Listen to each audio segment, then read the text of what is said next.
Olá! Hoje estamos começando o nosso primeiro episódio do nosso Papo Pele Íntima.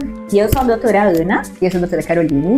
E agora, como um primeiro episódio, fizemos um compilado, né, Carol, das principais perguntas que a gente recebe no Instagram e vamos começar a dar as respostas. Isso. O que você acha? Tanto de dermatologia como ginecologia e o que pode ser integrado das duas perguntas. Então, esse primeiro a gente vai fazer um geral e nos próximos vamos aprofundar mais em cada tema, né? Cada tema que vocês têm mais dúvidas. Isso, e por isso nunca deixem de mandar as dúvidas de vocês no nosso Instagram ou no da Clínica Wozniak, e a gente vai preparar programas super legais para vocês.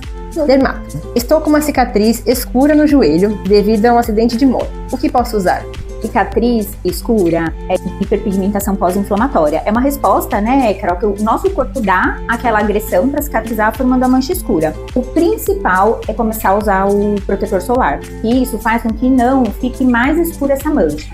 E aí, para clareamento, precisamos avaliar, mas pode ser usado cremes clareadores, lasers e até alguns procedimentos como MMP e microagulhamento. Sabia também que pode ter áreas escuras na região íntima e por conta mais de atrito ou por conta de distúrbios metabólicos. Pacientes que têm a região íntima escurecida também podem ser feitos procedimentos para fazer clareamento, dependendo do que for a causa. Pode ser feito também clareadores, laser e também outros procedimentos para diminuição. A gente pode tratar a pele. Eu já tive algumas pacientes com essas queixas em que a gente usou produtos clareadores em casa, mas eu acho que a importância de ressaltar que é não só o atrito também, que tem que investigar algumas doenças também que podem causar essas manchas escuras. Quais são algumas delas, Carol? Distúrbio metabólico, por exemplo, resistência insulínica, paciente que tem síndrome de ovário policístico, pode cursar aí com uma região aqui na nuca, no pescoço, na axila e também acometimento na região íntima. Essas são um pouco mais difíceis de conseguir um clareamento com procedimentos, né, com clareador e com laser, mas também dá para melhorar um pouquinho. O ideal mesmo é tratar o distúrbio de base para ter melhores resultados. Ô Carol, e essas manchas escuras que aparecem aqui, às vezes eu já vi mães me perguntando, e a maioria menina perto da idade pré-menstrual ali, que acha que fica esfregando e que até é sujeira, né? E a verdade já pode ser algumas alterações hormonais, né? Pode. Por isso que adolescente tem que passar sim em consulta de ginecologia para poder fazer já o acompanhamento desde cedo. Lá vai uma pergunta aqui da Thaís. Doutora, dói para preencher o lábio? Essa é em qual lado, Carol? Essa aí é ambígua, hein? Dá para ter duas respostas. Bom, eu vou falar do meu, da parte superior. O lado é dolorido, mas aqui a gente passa um anestésico que fica super confortável o preenchimento com ácido hialurônico. É um procedimento que fica anestesiando por volta de uns 40 minutos, anestesia tópica, tá? O procedimento é feito em 15 minutos e não é... O interessante a ressaltar é que na hora algumas picadinhas a gente sente, mas não é uma coisa que fica dolorido por muito mais tempo. Eu vou falar como pessoa e como um paciente da Ana, que já fiz algumas vezes, é muito tranquilo, tá? Até minha mãe, que tem 80 anos, fez com ela e foi super tranquilo. Uma pele mais fininha, às vezes tem medo de ter um pouquinho mais de sensibilidade, mas é super tranquilo mesmo, bem tolerável. Ô Carol, e me fala agora, e nos lábios de baixo, dá pra fazer alguma coisa de preenchimento também? Verdade. A gente faz o preenchimento nos grandes lábios. E é feito mais ou menos o procedimento igual ao do lábio da boca. Então a gente faz uma pomada anestésica, espera uns 15, 20 minutinhos para fazer o efeito e depois vem com o preenchedor. Dá para devolver o volume, às vezes, de uma paciente que já tá na menopausa ou então teve uma perda de peso muito grande, quer devolver o volume dos grandes lábios, a gente pode fazer esse preenchimento e também usar um bioestimulador. O mesmo bioestimulador que a gente usa na região facial, a gente usa na região genital para também melhorar o estímulo de colágeno. E tem uma perguntinha aqui de uma outra seguidora, da Aline, que ela pergunta em relação à duração dos preenchimentos labiais. Bom, falo pela boca, né? Depende muito do resultado, né, que a paciente quer. Se quer um lábio muito contornado, um lábio mais volumoso, a gente usa um produto um pouco mais duro, tem uma durabilidade um pouco maior, mas a maioria, né, da preferência das minhas pacientes e dos resultados que eu gosto, como preenchedor um pouquinho mais maleável, vai durar ali em cerca de 8 a 12 meses. Dura alto e baixo. Bem parecido. São mais ou menos os mesmos produtos, então a gente acaba usando também um que seja um pouco mais maleável e vai durar por volta de mais ou menos uns 8 meses, 6 a 8 meses. É isso, pessoal. Se alguém tiver mais alguma dúvida sobre o preenchimento labial, tanto de cima quanto de baixo, já manda aí pra gente esclarecer pra vocês. Agora temos mais uma perguntinha. Eu acredito que seja pra região íntima, mas acho que vale também pra parte dermatológica. Foi no seu Instagram. Foi no meu Instagram, com certeza. O laser de CO2, vale mesmo a pena? E aí, Ana, me fala, vale muito a pena em relação aos outros procedimentos que a gente faz no rosto para estímulo de colágeno? Pra mim, é um dos lasers que a gente tem mais resultado em rejuvenescimento em superfície de pele. Por quê? Porque ele é um laser onde o cromóforo dele é a água, então o laser ele busca ali a água para queimar a pele e é o laser que a gente consegue ir na maior profundidade. É claro que às vezes precisa estar mais anestesiada, esses parâmetros mais profundos a gente acaba fazendo em centro cirúrgico, mas o que a gente consegue fazer em consultório com ele, ainda assim vale muito a pena. Lembrar, né, Carol, que os lasers de CO2 hoje em dia são muito mais modernos, com muitos tipos de disparos e frequências e energias. Então, com isso, a gente consegue hoje em dia até tratar melasma com um laser de baixa frequência, que é um laser frio, mas feito com um laser de CO2 com parâmetros. Então, assim, são muitas indicações de tratamento e é um dos lasers mais versáteis, eu acho, que da dermatologia. Pra você agora. A parte íntima, a física é mais ou menos a mesma, então vai entregar uma energia mais profunda. Quando associado aí para fazer outras terapias, ele vem com uma potência muito grande, então ele entrega realmente. Então, pacientes que têm queixa de frouxidão, perda de urina, tá com ressecamento vaginal, tem dor na relação, ele traz um resultado maravilhoso. Geralmente são 3 sessões, a gente faz uma por mês por 3 meses consecutivos, mas ele traz um estímulo de colágeno muito bom e vai melhorar o aspecto do tecido da pele, então deixa ele, volta aquela mariedade que a vagina às vezes perde com o tempo. E também vai aumentar a lubrificação, a textura, vai espessar o tecido vaginal e da parte de fora também vai melhorar o aspecto aquele craquelado que vai perdendo, a mesma coisa do rosto, né? Acaba, a gente não tem ruga, mas tem aquele aspecto mais craquelado que fica com o tempo. Melhora então tanto a textura quanto o turgor da pele da região de fora. Pode ser tratamento também, por exemplo, algumas patologias como o líquen e dependendo da frequência, junto com outros ativos clareadores, dá para usar como um clareamento íntimo. Ô Carol, me fala uma coisa, assim, vale a pena fazer o laser vaginal assim como um preventivo? Ou é só quando já tá ali com a pele mais afinada, já tá ali naquela pele menopausa, ou as pacientes mais jovens também podem fazer? Pode ser feito sim, é muito mais fácil tratar e ir prevenindo do que quando já está bem instalado a atrofia genital com ressecamento. A gente vai ter que pôr um laser com uma mais baixa potência, vai demorar um pouquinho para conseguir voltar, às vezes não consegue voltar tudo que era antes, mas mesmo assim ainda tem resultado. Mas o melhor mesmo é você vir num processo de... paciente mais jovem, assim, com que idade você indicaria começar? Depende da queixa, né? Tem muita paciente, por exemplo, mesmo com 25, 30 anos, já teve 2, 3 filhos, e aí tem uma perda de urina por conta disso, uma flacidez. Então, dependendo da queixa e de quantos filhos teve, pode até começar antes, né, a partir dos 25, mas a partir dos 30 anos a gente já começa a fazer a prevenção. Porque também, Ana, o laser, ele pode ser, não digo um tratamento off-label de pacientes com HPV. Então, tem NIVA1, tem uma lesão de baixo grau no colo, o HPV, ele é um vírus que ele fica intracelular, então ele é esperto, por isso que ele dura muito. Então, ele fica lá escondidinho, quando a gente vem com uma cauterização, com um laser, a gente acaba fazendo vai quebrar a célula, vai acabar expondo o HPV, então é um dos meios off-label da gente tratar algumas lesões aí de baixo grau.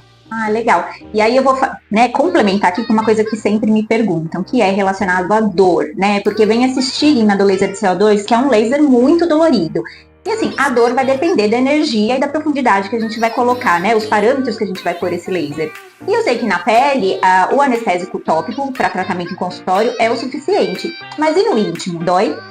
É muito suportável mesmo, bem tranquilo. A gente faz a parte de anestésico por parte de fora, mas na região interna da vagina a gente não usa nada, mesmo porque a mucosa absorve muito mais do que do que a pele de fora. Então a gente acaba não usando. O que a pessoa sente é um calor, um desconforto por causa do aparelhinho, como se fosse um de um ultrassom transvaginal, que vai entrar no introdutor, mas não sente nada até a entradinha. Quando a gente chega perto ali da fúrcula, que é a entrada da vagina, aí vai sentir um calorzinho. Também é o lugar onde para e aí a gente começa a fazer a parte de fora. Eu falo isso, gente. Nada dói, só causa um desconforto. A gente já tem que ir trabalhando essa nossa mentalidade aí pra gente conseguir aguentar fazer tudo, Mas né? é tão rápido também, é muito tranquilo. E é lembrar, né, Carol, que assim, são procedimentos que causam esse desconforto na hora. Sim. Que a gente tá fazendo. Não é uma coisa que perdure, que fique dolorido, que precise de um pós, que se afaste das atividades, né? Tudo que a gente tá conversando aqui são procedimentos de consultório que a partir do momento do término do tratamento, as pessoas estão aptas a voltarem às suas rotinas. E o resultado que ele entrega vale muito a pena. Então é um desconforto leve em vista do que vai ter de retorno depois. Ótimo. Vamos passar para a próxima? Vamos. E todo mundo me pergunta, e acho que também é minha dúvida, e eu sempre te perguntei também, né, Ana? Depois dos 40 que começa as nossas ruguinhas, quais são os principais procedimentos que vão melhorar aí essa região?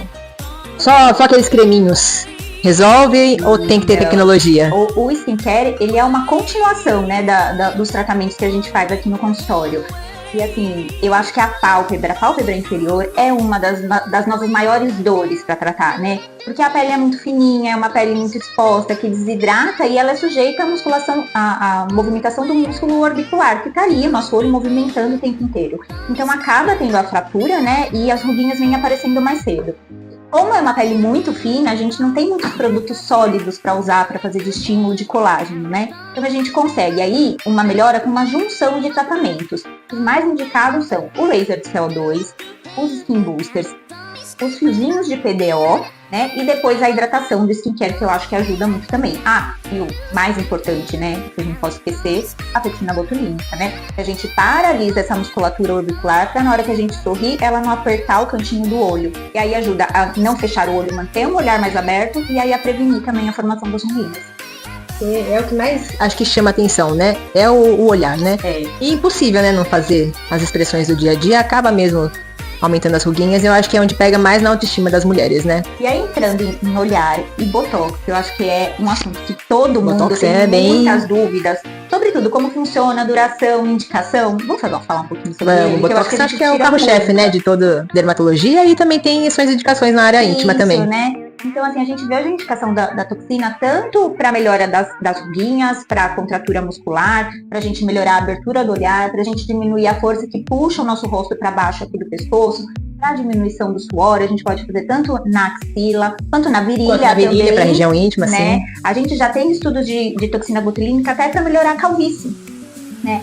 Então, assim, a aplicação é sempre intramuscular, em doses baixas, sem grandes riscos. Eu gosto muito de reafirmar para as minhas pacientes que também a toxina botulínica, ele é o único procedimento que ele é 100% reversível. Então, assim, se acontecer qualquer complicação, não gostar de resultado, ele volta totalmente ao que era antes, sem às vezes a gente precisar fazer nada. E eu acho que o ruim é que ele também, para quem gosta e ama, a duração dele tem um fim, né? E as aplicações subsequentes, elas servem como tratamento, né? E prevenção. Fala um pouquinho pra gente das indicações na ginecologia. Na ginecologia é basicamente 2 indicações, tanto para sudorese, a gente faz as mesmas aplicações que no rosto, na axila, e para quem paciente tem muita dispareunia, tem muita dor, né? A gente fala que paciente que tem fica mais contraída, tem um pouquinho mais de dor, fica um pouco mais de medo de ter dor, de ter relação, a gente faz o botox ali nos músculos na entrada para tentar fazer um relaxamento. Então, pacientes que têm muito vaginismo, né, que é o nome disso, a gente pode tratar, em último caso, com um botox que vai fazer um belo de um relaxamento ali na musculatura. Então, no momento do ato sexual, não tem tanta contração involuntária para penetração. Aí, isso é legal, né? Porque aí é um conjunto de coisas, né? Pra dor na relação. A gente tem que ver lubrificação, contração muscular. São o vaginismo, ele é bem divergente. Tem várias, multifacetário, né? Então tem que pesquisar. É isso, né, Carol? Que a gente entra como na dermatologia, assim. Que a junção de tratamentos, né? Sempre acaba dando o melhor resultado. É lógico que na área íntima precisa ter um diagnóstico. Se tiver alguma patologia, precisa tratar. Pra melhorar essa estética e deixar a vida aí cada vez mais maravilhosa. Ter dor na relação não é normal, né? Inclusive, tem que, toda vez que teve alguma dor, seja ela de entrada, seja ela de profundidade, tem que ser investigado. Então procure o seu médico ginecologista, porque sentir dor na relação não é normal, porque muitas das coisas de sintoma das mulheres acabaram sendo menosprezados ou diminuídos ao longo do tempo, né? Ah, é assim mesmo, você tem que aguentar, todo mundo aguenta, não é bem assim, né? Então ter dor na relação não é normal, nunca foi, nunca vai ser, e precisa de tratamento e precisa saber qual que é a origem, né? Tem várias doenças que podem causar dor, então precisa do diagnóstico correto, do tratamento correto, mas o importante é você pesquisar e tratar, porque todas as doenças que causam dor na relação têm tratamento. Ô Carol, eu tenho uma dúvida aqui de uma seguidora, que eu acho que é outra vez que a gente vai entrar nós duas juntas aí, né? Melasma e hormônios, né? Qual a interação deles pra gente mulher? Melasma, principalmente na gestação, né, que é onde a gente mais falava, assim, sempre orienta as gestantes a usar protetor solar, porque pode realmente aumentar, e é por conta dos hormônios mesmo, né. A gestação é um boom de estrogênio e progesterona, né, a pele fica maravilhosa, o cabelo fica maravilhoso, mas também as células que produzem a melanina, né, os melanócitos, elas ficam mais sensíveis à radiação UV, então é por isso que acaba aumentando aí a produção de quem mais tem suscetibilidade para fazer melasma acaba fazendo, né. Mas, no geral, tirando a parte da gestação aí, pacientes que usam estrogênio via oral, né, são os estrogênios sintéticos, também podem ter um pouco mais sensibilidade para melasma.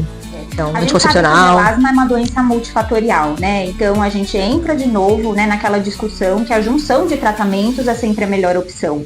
né? E lembrar que é uma doença crônica, sistêmica, né? Então, assim, não existe tratamento milagroso que vai apagar aquelas manchas e elas nunca mais voltarem. A gente consegue, sim, uma melhora no clareamento, um apagamento, uma melhora dessa dor que é a mancha no rosto, mas o tratamento é contínuo. E a proteção solar é pra vida, né? Hoje em dia a gente sabe já dos malefícios do sol, quanto para sol, né, Ana? Também na parte interna, luz, né? Mas tanto para envelhecimento como para prevenção de câncer de pele, né? Que hoje em dia é uma realidade entre a gente e que a gente sabe que os mais comuns não são tão agressivos, mas é uma doença que precisa ser tratada. Sim, e se não tratar também, só tende a piorar. Então é importante sempre procurar o tratamento mais precocemente. Ana, hoje em dia, eu sou uma prova viva, a gente tem visto muitas pacientes com uma perda de peso muito importante, né, por conta tanto de emagrecimento, também por conta do uso do Monjaro, da tirzepatida, né, então a gente fala que acaba tendo o efeito de um Monjaro Face, né, uma tirzepatida Face. E isso cada vez mais frequente, né? Na região íntima também posso falar depois o que pode ser feito. Mas quais são as principais tecnologias e tratamentos para a gente poder melhorar aí a flacidez desse rosto que acaba perdendo um pouquinho aí da gordura e fica um pouco mais flácido, né? Então, Carol, é um envelhecimento multifatorial. A gente sabe que essa perda abrupta de peso, ela causa uma flacidez nos tecidos, né? Uma perda da elasticidade. E junto com isso, na face a gente perde os coxinhos gordurosos. Eles fazem uma compactação desses coxinhos com essa afrouxidão dos ligamentos. Isso faz com que a sensação é de face derretida mesmo. Tá?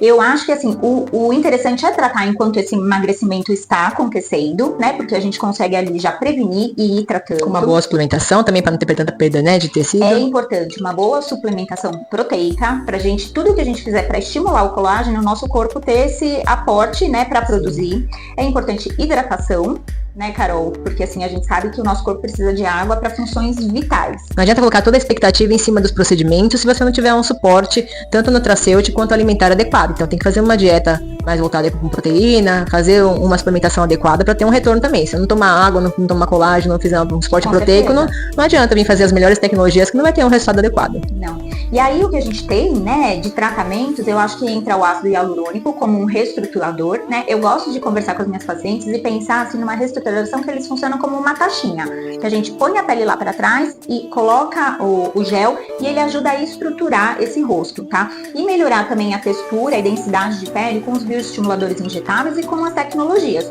como as radiofrequências, hoje em dia as monopolares estão muito em alta, e o ultrassom microfocado, que também é um ótimo estímulo de colágeno e estímulo muscular. E também pode ser feito para outras regiões, né? Que acaba perdendo também, né? No corpo, sim, perna, bumbum, né? Que todo mundo tá perdendo peso, o carnaval vem aí. Quem quiser dar aquela empinadinha, arredondadinha também, fazemos todos os procedimentos corporais. Os procedimentos funcionam mais ou menos como se fosse um lifting, né? Não cirúrgico. Vamos tentando reestruturar a pele, devolvendo elasticidade, turgor e também reposicionando aqui para tirar mais esses sucos que acaba caindo com essa pele derretida, né? E lá na região íntima, qual a repercussão desse emagrecimento? Eu vou te falar que eu faço colposcopia, então eu vejo muitas pacientes, né? Então eu vejo muita flacidez, perda de volume mesmo, né? E os grandes lábios acabam não mais sendo que como um grande coxinho gorduroso, né? Então, quando a pele faz essa perda abrupta, perde muita gordura, os lábios ficam murchos, né? Fica aqui com a pele, então fica com uma pele mais ondulada, aparenta mais craquelada, então a gente consegue fazer os mesmos procedimentos, claro. Então, usando bioestimuladores, usando preenchedor com volume e também dá para fazer o ultrassom microfocado para trazer a elasticidade, turgor para a pele, porque eu acho que reposicionando. Isso é uma realidade nossa, né? Hoje em dia, essas canetas emagrecedoras, elas vieram e vão ficar e cada vez vão melhorar os resultados, né, Carol? Então, eu falo que hoje, assim, o sobrepeso, a gente já entendeu como uma doença, mas, né, só continua com esse sobrepeso quem quer, porque hoje em dia o arsenal terapêutico e as orientações de exercício e nutricionais que a gente tem e o conhecimento que a gente tem, eu acho que isso é uma coisa que vai aumentar muito aí e saber que assim, não é o tratar a beleza depois só por estética, é saúde e reconhecimento e autoestima, né? Eu acho que é uma coisa que ainda a gente vai ver muito por aí. Eu acho que é um tratamento, na verdade, que veio para ficar e cada vez mais ser inovador, trazendo novas substâncias que vão ser menos efeitos colaterais, que vão ser mais assertivas. Então eu acho que é um tratamento que veio para ficar e cada vez ser mais acessível ainda. Então eu acho que é só uma exponencial mesmo, e é importante falar sempre que o tratamento é um tratamento multifacetado, nunca pode ser feito sozinho, sem acompanhamento médico, tem que ser feito junto com multissistêmico também, então com nutricionista, com nutrólogo, educador físico, para fazer a parte de implementação de exercícios, porque nada sozinho funciona, mesmo porque também se usar e depois parar, volta tudo, né? Então se fizer um acompanhamento... Eu como usuária também, né, Carol, quem me conhece há mais tempo talvez lembre, eu acho que é um tratamento contínuo, né? O médico que eu acompanhava, depois que eu tive a minha perda de peso, eu perguntei, e aí agora, né, doutor, o que eu faço? Ele falou, continua tomando. Eu falei, mas a vida inteira? Ele falou, você vai deixar de ter a doença, a obesidade? Não, eu emagreci, eu perdi peso, mas a doença tá lá controlada. Então eu acho que essa é uma característica, ainda assim, que vamos falar muito desse uso contínuo. A gente já tá vendo tantos outros benefícios da tirzepatida, né, que estão saindo em vários estudos. Então é um tratamento que veio para ficar e um tratamento efetivo, sim, né, efetivo. No tratamento da saúde mesmo. Eu não vou nem falar da doença, porque a gente já tem que começar a tratar antes e prevenir, né, antes de ficar doente. Então, espero que vocês tenham gostado. Esse foi o nosso primeiro episódio, né, Carol? Mandem todas as suas dúvidas e vai ser um prazer ter vocês toda semana aqui com a gente. Mandem suas perguntas, quais são as suas dúvidas, que você gostaria sempre de perguntar aí para uma dermatologista, uma gineco, a gente responde tudo junto e espero que tenha sido proveitoso para vocês. Um beijo e até a próxima. E aí, e sempre que tiverem temas que forem muito pedidos, Carol, a gente faz um aprofundamento. E aí, assim, agora a gente conta com vocês na indicação dos temas. Não percam, que vai ter muita coisa legal. Um beijo, até a próxima.